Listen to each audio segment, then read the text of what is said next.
కంపెనీకి ఇద్దరు కస్టమర్లు తీసుకొని వెళ్ళి వాళ్ళందరినీ ఆచేద్దాం. మీరు కావాలంటే మాట్లాడి రావచ్చు, ఎవరైనా ఉంటే నా దగ్గర రావచ్చు. కంపెనీలు వెళ్ళకూడదు, ఎవరైనా కంపెనీకి వెళ్ళకూడదు. వెళ్ళినా తప్పు, మనిషిగా 1000 రూపాయలు తప్పు. మూలపేట అలాగే కలెక్టర్ గారు ఇచ్చాం, పేపర్ ప్రతి వినపత్రాలు ఇచ్చాం, పట్టించుకోలేదు. మాకు త్వరగా పవన్ కళ్యాణ్ రావాలని, డిప్యూటీ సీఎం మా బాధ అర్థం చేసుకోవాలని, రోడ్డు పడిపోయి మేము అప్పులు పాలైపోయి ఎప్పుడు కాప్పుడు తినడానికి కూడా లేకుండా చాలా బాధల్లో ఉన్నాం. మా కోసం అర్థం చేసుకోమని 10వ తారీఖు వస్తానన్నాడు. రాపోనా 11వ తారీఖు రోడ్డు మీద వచ్చి మళ్ళీ ధర్నా ప్రారంభం అవుతుందని, ఇంకా గట్టిగా జరుగుతుందని మా బాధలు తెలుసుకోమని ఓటు ఆయనకి వేసాం. కానీ మా బాధలు ఏంటో అర్థం లేదు, తెలుసుకోమని మాట్లాడమని మా గురించి కలెక్టర్ గారు ఇచ్చాం. కలెక్టర్ గారు వస్తారు వస్తారు వస్తారు అంటాడు, ఏ రోజు వస్తాడో తెలియట్లేదు. అది రావాలని, మా బాధలు అర్థం చేసుకోవాలని, మా మత్స్యకారుల బాధలు చాలా బాధల్లోనూ అప్పుల్లోనూ అర్థం చేసుకుని పవన్ కళ్యాణ్కి మనం గారు అడుగుతున్నాం. జిల్లా పిఠాపురం నియోజకవర్గం యూకొత్తపల్లి మండలం మూలపేట గ్రామం నుంచి ఈరోజు మేము అక్కడ మా మత్స్యకారులందరూ రామాలయం దగ్గర సమావేశం ఏర్పరచుకున్నాము.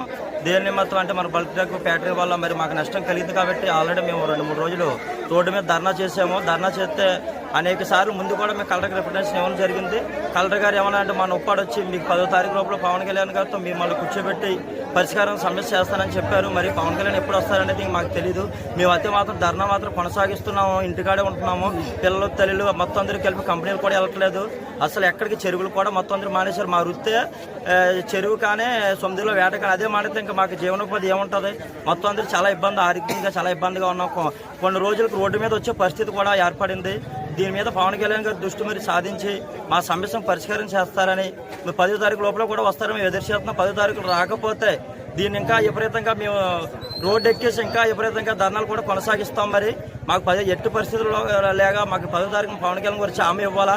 మరి ఎన్ని రోజులు ధర్నా అనేది కూడా మాకు తెలియట్లేదు. అసలు ప్రతి ఒక్కరు కూడా చాలా జీవనోపాధి లేకుండా చాలా ఆర్థిక ఇబ్బందిగా ఒక రోజు తింటాం, ఒక రోజు కూడా తినట్లేదు. అలాంటి పరిస్థితి కూడా వచ్చేసింది. మా కళ్ళలో కూడా ఈ పరిస్థితి వస్తుందని అనుకోలేదు. మరి కానీ ఈ రోజులు మరి ఇలా పేటలు కట్టడం వల్ల మాకు ఇలా జీవనోపాధి ఇలా పోయింది.